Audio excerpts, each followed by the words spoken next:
Hello friends, कैसे हैं आप सब? Welcome to my YouTube channel the Shikshan classes. दोस्तों, आज काफ़ी दिनों के बाद ये वीडियो लाया गया है।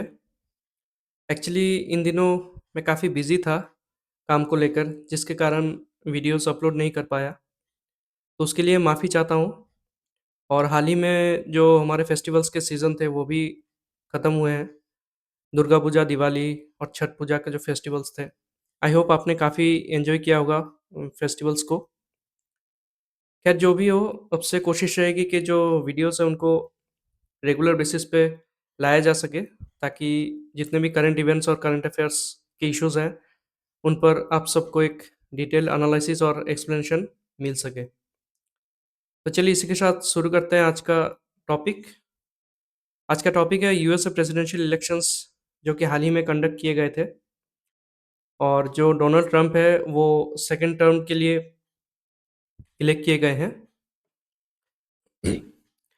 और ये जो डोनाल्ड ट्रंप फिर से पावर में आए हैं, इनका क्या इम्पैक्ट होने वाला है इंडिया और यूएस के रिलेशंस के ऊपर, उसका एक डिटेल एनालिसिस करेंगे हम लोग। चलिए आगे बढ़ते हैं। सबसे पहले देखते हैं कंटेंट्स में क्या-क्या हमें देखने को मिलेगा। Why the topic is in news, US presidential election का एक ओवरव्यू, उसके बाद difference between Indian and American president and what Trump 2.0 means for India, और आखिर में एक प्रीलिम्स प्रैक्टिस क्वेश्चन दिया रहेगा। आपसे रिक्वेस्ट है आप लोग उस क्वेश्चन को अटेम्प्ट करें और कमेंट सेक्शन में अपना आंसर दें। सबसे पहले देखते हैं कि ये टॉपिक न्यूज़ में क्यों है। आप सबको पता है कि हाल ही में जो 5 नवंबर का जो डेट था, उसी डेट को जो हमारे डोनाल्ड ट्रम्प जी हैं, इनको सेकंड टर्म के लिए इलेक्ट किया गया है प्रेसिडेंशियल इलेक्शन में। और ये डोनाल्ड ट्रम्प रिप्रेजेंट करते थे रिपब्लिकन पार्टी, एंड इनके जो ओपोनेंट थे कमला हैरिस, ये रिप्रेजेंट करते थे डेमोक्रेटिक पार्टी। दोस्तों, आपने इन दोनों पार्टीज़ के नाम काफ़ी बार सुने होंगे। और कुछ लोगों को ये कन्फ्यूजन रहता है कि अमेरिका में क्या ये 2 ही पार्टीज़ हैं? तो दोस्तों ऐसा नहीं है, काफ़ी पार्टीज़ हैं अमेरिका में, लेकिन ये 2 पार्टीज़ काफ़ी पुराने हैं और मेजर पार्टीज़ हैं, पावरफुल पार्टीज़ हैं। जैसे इंडिया में पकड़ लीजिए कांग्रेस और बीजेपी है, उसी तरह रिपब्लिकन पार्टी और डेमोक्रेटिक पार्टी यूएसए के पावरफुल पार्टीज़ हैं। तो देखते हैं यूएसए प्रेसिडेंशियल इलेक्शन कैसे कंडक्ट किया जाता है, एक overview. The US presidential election takes place every 4 years on the first Tuesday of November. जो नवंबर महीना होता है दोस्तों, उसका जो पहला ट्यूसडे होता है, मंगलवार, उसी दिन को ये इलेक्शन कंडक्ट किया जाता है। Citizen must be at least 35 years old and he should have lived in US for the previous 14 years to be eligible. Since there is no national authority that conducts the election, local authorities organize election with the help of thousands of administrators. दोस्तों, आप सबको पता है कि India में जो election conduct किए जाते हैं वो इलेक्शन कमीशन ऑफ इंडिया के द्वारा कंडक्ट किए जाते हैं। लेकिन ऐसी कोई बॉडी यूएस में नहीं है जो इलेक्शन कंडक्ट करवाए। तो इसीलिए जितने भी एडमिनिस्ट्रेटर्स हैं उनके द्वारा ये इलेक्शन कंडक्ट किया जाता है। The presidents are elected indirectly by the people. They are chosen by electors through a process called electoral college. ये इलेक्टोरल कॉलेज का कॉन्सेप्ट दोस्तों सेम टू सेम इंडिया के जैसा ही है। जैसे इंडिया में प्रेसिडेंट्स को जितने भी एमपीज होते हैं पार्लियामेंट में और जितने एमएलएज होते हैं वो इलेक्ट करते हैं, उसी तरह जो इलेक्टर्स होते हैं, जो कि लोअर हाउस ऑफ कांग्रेस को रिप्रेजेंट करते हैं, वही प्रेसिडेंट को इलेक्ट करते हैं इलेक्टोरल कॉलेज के through. The election process of US president can be consolidated into 5 steps. सबसे पहला स्टेप है प्राइमरीज एंड कॉकसेस, सेकेंड है नेशनल कन्वेंशंस, थर्ड है election campaigning, general election and electoral college. सबसे पहले देखते हैं प्राइमरीज और कॉकसेस क्या होते हैं। The election process starts with the primaries and caucuses in January or February of the election year. Primaries are organized by state and local authorities using a secret ballot to cast votes for hopeful presidential candidates. from each of the major parties. And caucuses are private events organized by political parties themselves. Voters decide publicly which candidate they prefer. ठीक है दोस्तों, तो जितने भी states हैं US में, उनमें primaries और कॉकसेस सबसे पहले कंडक्ट किए जाते हैं। प्राइमरीज को कंडक्ट करते हैं जो स्टेट है और लोकल अथॉरिटीज़ है, वो कंडक्ट करते हैं through secret ballot voting system. जो होपफुल प्रेसिडेंशियल कैंडिडेट्स हैं पार्टीज के, उनको इलेक्ट किया जाता है स्टेट और लोकल अथॉरिटीज़ के द्वारा। और ये जो कॉकसेस हैं, ये जितने भी पार्टीज हैं उनके प्राइवेट इवेंट्स होते हैं, जहाँ पे जितने भी पार्टी मेंबर्स हैं वो गैदर होते हैं और जो उनके प्रेसिडेंशियल कैंडिडेट्स हैं, जो होपफुल प्रेसिडेंशियल कैंडिडेट्स हैं, उनको उनके लिए वोट करते हैं। ठीक है दोस्तों, तो ये प्राइमरीज और कॉकसेस अलग-अलग प्रोसेस है, लेकिन हर एक स्टेट में एक ही प्रोसेस फॉलो किया जाता है। आइदर प्राइमरीज और कॉकसेस। ठीक है, तो ये प्रोसेस खत्म होने के बाद आता है national convention. Once the primaries and caucuses are completed in each state, a national convention is held in which a party's nomination for president is formally announced to the public. तो दोस्तों क्या होता है, ये प्राइमरीज और कॉकसेस में जो भी नॉमिनीज इलेक्ट होते हैं, वो जाते हैं नेशनल कन्वेंशंस में। सपोज कि यूएस में 51 स्टेट्स है, तो 51 स्टेट्स में जितने भी पार्टीज हैं, सपोज डेमोक्रेटिक पार्टी और रिपब्लिकन पार्टी, इनके जितने भी कैंडिडेट्स प्राइमरीज और कॉकसेस में इलेक्ट होते हैं, वो गैदर होते हैं नेशनल कन्वेंशन में। During the convention the elected delegates cast their vote for a party candidate and the candidate with the most delegates get the party's nomination. ठीक है दोस्तों, जो जितने भी कैंडिडेट्स इलेक्ट होकर आते हैं प्राइमरीज और कॉकसेस से, उनमें से ये फिर नॉमिनेट करते हैं अपने पसंदीदा कैंडिडेट को और उनके उनके लिए ये वोट करते हैं। The end of the convention marks the beginning of the general election process. Each party holds a national convention to finalize the selection of one presidential nominee. ठीक है दोस्तों, तो इसी नेशनल कन्वेंशन के बाद जो पार्टीज को रिप्रेजेंट करते हैं एक एक कैंडिडेट, सपोज पकड़ लीजिए जो रिपब्लिकन पार्टीज है उनमें उनको रिप्रेजेंट करता है डोनाल्ड ट्रंप, और जो डेमोक्रेटिक पार्टी है उनको कमला हैरिस। तो ये दोनों इसी नेशनल कन्वेंशन से इलेक्ट होकर आए थे।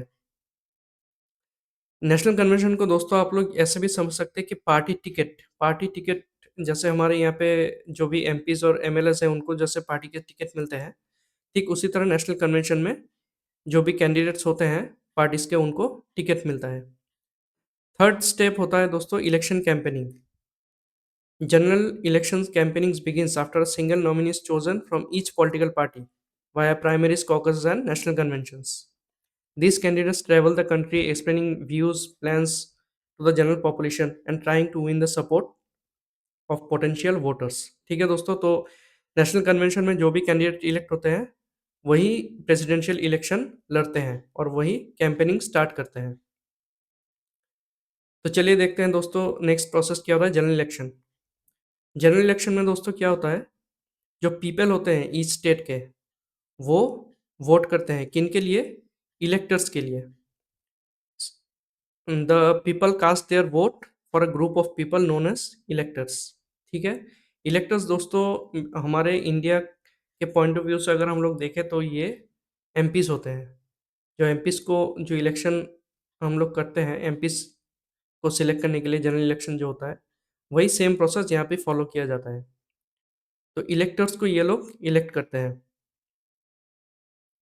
और यही इलेक्टर्स फॉर्म करते हैं जो लोअर हाउस होता है कांग्रेस का। सपोज कांग्रेस दोस्तों क्या होता है, हमारे यहाँ पे जैसे पार्लियामेंट होती है, यूएसए में कांग्रेस होती है, कांग्रेस। और ये कांग्रेस को डिवाइड करता है दो पार्ट्स में। एक है lower house of parliament, sorry lower house of Congress, जो जहाँ पे ये इलेक्टर्स को इलेक्ट करके पहुंचाया जाता है, और एक होता है सेनेट, द अपर हाउस। ठीक है दोस्तों, यहाँ पे जैसे इंडिया से अगर हम लोग कंपेयर करें तो ये हो गया पार्लियामेंट, ये हो गया राज्यसभा और ये हो गया सॉरी, ये हो गया लोकसभा, ये हो गया राज्यसभा। ठीक है? फिर दोस्तों जो इलेक्शन होता है वो नवंबर के जो पहला ट्यूसडे है उसी दिन ये इलेक्शन कंडक्ट किए जाते हैं। यहाँ पे क्या होता है, जो इलेक्टर्स होते हैं, ओवरऑल 538 इलेक्टर्स है, ये अपने पसंदीदा कैंडिडेट को वोट करते हैं। The voters elect the president and vice president indirectly. Both are chosen by electors through the electoral college process. States are allocated based on the number of seats they have in the House of Representatives and Senate. In total, there are 538 electors. A candidate has to win at least 270 electors to become president. तो majority seats को जो majority seats की जो voting है वो एक candidate को मिलनी ज़रूरी है। एक चीज़ मैं आप सबको बता दूँ दोस्तों कि ये जो इलेक्टर्स होते हैं, इनको जो जनरल पब्लिक होती है, वो वोट करते हैं इसी होप से कि वो जाके अपने पसंदीदा कैंडिडेट को वोट करे। फॉर एग्ज़ाम्पल यहाँ पे जैसे रिपब्लिकन पार्टी से डोनाल्ड ट्रंप है और डेमोक्रेटिक पार्टी से कमला हैरिस है। तो सपोज़ कैलिफ़ोर्निया का जो स्टेट है, उनमें 20 सीट्स हैं, जो कैलिफ़ोर्निया के जो स्टेट है उसमें 20 सीट अलॉट किए गए हैं। 10 सीट को जो रिपब्लिकन पार्टी है वो उनको दिया जाता है और 10 सीट को जो डेमोक्रेटिक पार्टी है उनको दिया जाता है। दैट मीन्स इलेक्ट करते हैं। इसका मतलब ये नहीं है दोस्तों कि जो इलेक्टर्स जिनको ये लोग इलेक्ट करते हैं, जो जनरल पब्लिक जो इलेक्ट करते हैं इलेक्टर्स को अ, इसी होप से इलेक्ट करते हैं कि ये जाके अपने जो पसंदीदा प्रेसिडेंशियल कैंडिडेट्स हैं उनको वोट करें। लेकिन ऐसा ज़रूरी नहीं है कि ये जाके उन्हीं कैंडिडेट्स को वोट करें।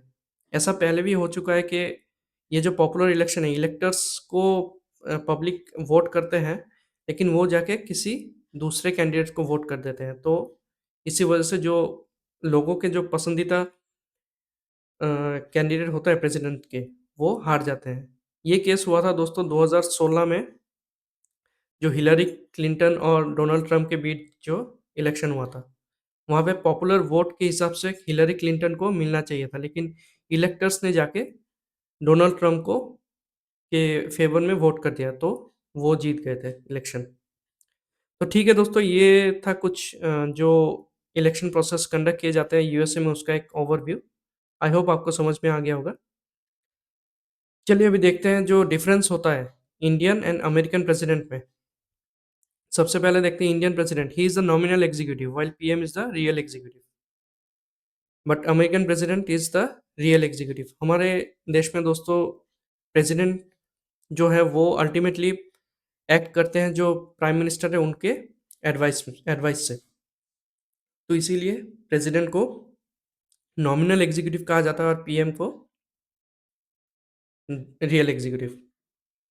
The president is the head of the state while prime minister is the head of the government. ठीक है, लेकिन अमेरिका में president is both the head of the state as well as the government.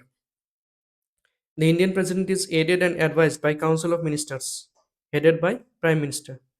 He is advised by लेकिन American president जो है ये he is advised by cabinet consisting of non-elected departmental secretaries. ठीक है दोस्तों। जो कि जो एडवाइस होता है दोस्तों, this is bound, the president is bound by the advice of the council of ministers as per article 74 of the Indian constitution. लेकिन American president he is not bound by the advice of the cabinet. The cabinet is only advisory body and the advice is not bound on the president. The Indian president can dissolve the Lok Sabha on the recommendation of the Prime Minister, whereas American president cannot dissolve the lower house of the Congress. ठीक है दोस्तों, ये कुछ differences हैं Indian president and American president के बीच में। अभी देखते हैं दोस्तों कि ये जो ट्रम्प इलेक्ट होकर आए हैं, what it will mean for India. सबसे पहले देखते हैं defence and strategic relation. Trump's administration was the first to label China as a strategic threat, encouraging a coalition to counter Beijing influence, including formation of Quad in 2017. Quad दोस्तों आपको पता है जो चार इंडो पैसिफिक कंट्रीज हैं, major countries. Japan, Japan, Australia, US और India. तो इन चारों को मिलाकर क्वाड फॉर्मेशन किया गया था 2017 में, to counter the growing influence of China in the Indo Pacific region. उसके बाद Trump administration is likely to make more US military hardware available to India, boosting defence cooperation between two countries. Next, the trade and economic relations. The Trump is expected to continue building his positive relation with India, enhancing trade ties and increasing opportunities of Indian companies, particularly in technology and defense. For example, there is a possibility that India replaces Chinese exports in US market, as President Trump has declared that he will impose a significant 60% tariff on goods from China. तो आप लोग देख सकते हैं दोस्तों कि China से जो गुड्स आने वाले हैं उन पर 60% टैरिफ लगाने की बात की गई है। उसके बाद देखते हैं दोस्तों human rights and diplomacy. Trump has been non commentative about the human rights record in India. तो जितने भी दोस्तों इंडिया में जो भी डिसीजन लिए जाते हैं या लिए गए हैं ट्रम्प के जो फर्स्ट टर्म के दौरान, उसमें भी उन्होंने कुछ कमेंट्स नहीं किए थे। For example, abrogation of the article 370 in Jammu and Kashmir और the Pulwama terror attacks, Trump had supported India's right to self defence.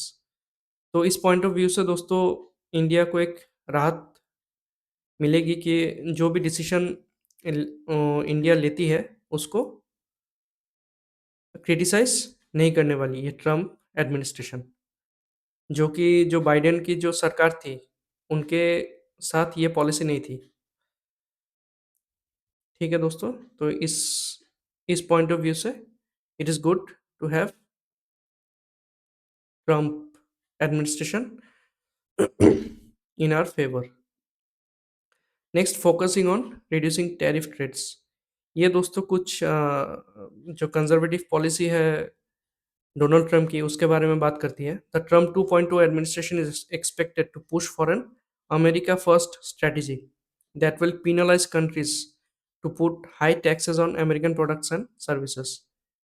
तो ये चीज़ ट्रम्प ने क्लियर कर दिया दोस्तों कि अमेरिका के जो प्रोडक्ट्स हैं उन पर अगर कोई भी कंट्री टैरिफ्स या टैक्सेस लगाती है तो रिटेलिएशन में अमेरिका भी उस कंट्रीज़ के जितने भी प्रोडक्ट्स हैं उन पर हाई टैरिफ और टैक्सेस लगाएंगे। फॉर एग्जांपल, इंडिया को इन फर्स्ट टर्म में ट्रम्प ने ओपनली कहा था कि जो हार्ली डेविडसन की जो बाइक्स हैं उन पर इंडिया को टैरिफ रिड्यूस करना चाहिए, और हाइड्रोक्सी क्लोरोक्विन एक्सपोर्ट्स पर भी जो इंडिया ने बैन लगा रखी थी उनको लिफ्ट करने की बात की थी।